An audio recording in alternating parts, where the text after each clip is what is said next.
नमस्कार प्रेमळ भक्त मंडळी, यशदा इंडियामध्ये तुमचे स्वागत आहे. आपण या नवरात्री स्पेशल सिरीजमधल्या पहिल्या भागात देवी शैलपुत्रीची कथा जाणून घेतली. आज या दुसऱ्या भागात आपण जाणून घेणार आहोत नवरात्रीच्या दुसऱ्या दिवशी पूजल्या जाणाऱ्या देवी ब्रह्मचारिणीची अद्भुत कथा, तिचे महत्त्व, गुप्त तथ्ये आणि ध्यानाचे महत्त्व. चला तर मग ऐकूया देवी ब्रह्मचारिणीची कथा. पुराण कथेनुसार सतीने आपल्या मागील जन्मात यज्ञकुंडात आत्माहुती दिल्यानंतर ती हिमालय राजाच्या पोटी जन्मली. या जन्मी ती हिमालय राजाच्या पोटी जन्मली आणि पार्वती म्हणून ओळखली गेली.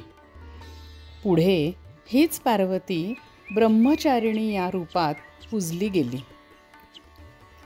आता दुसऱ्या दिवशी पूजल्या जाणाऱ्या देवी म्हणजे ब्रह्मचारिणी, त्यांच्या तपश्चर्येची अद्भुत कथा आपल्याला संयम, त्याग आणि भक्तीचे महत्त्व शिकवते.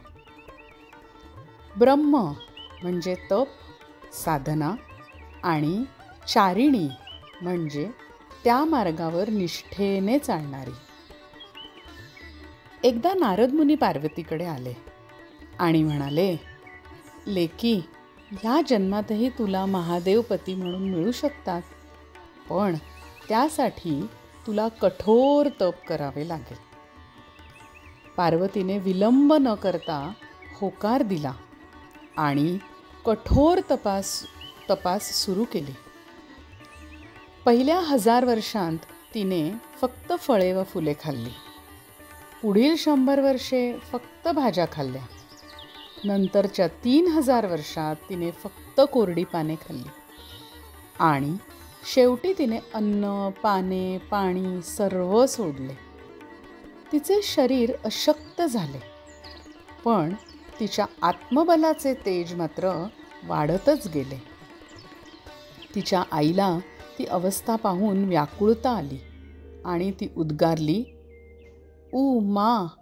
म्हणून पार्वतीचे नाव उमा पडले आणि कारण तिने पानेही सोडली म्हणून तिला अपर्णा असे नावही पडले. शेवटी ब्रह्मदेव तिच्या तपाने प्रसन्न झाले आणि म्हणाले, पार्वती, तुझ्या तपस्येमुळे महादेवही प्रसन्न झाले आहेत. आता या जन्मात तुमचा विवाह होईल.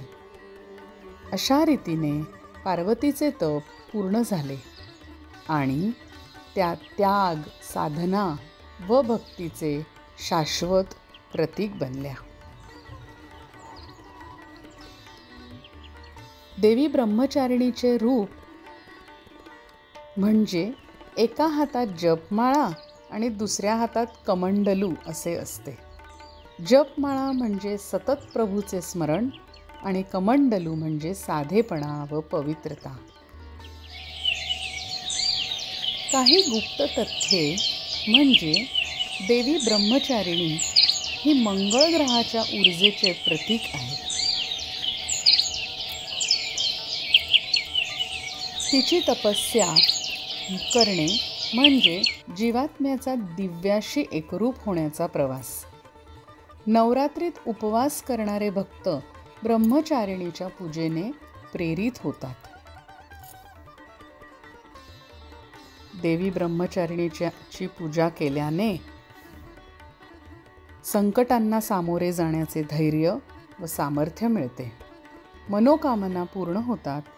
कुटुंबात आनंद व समृद्धी वाढते.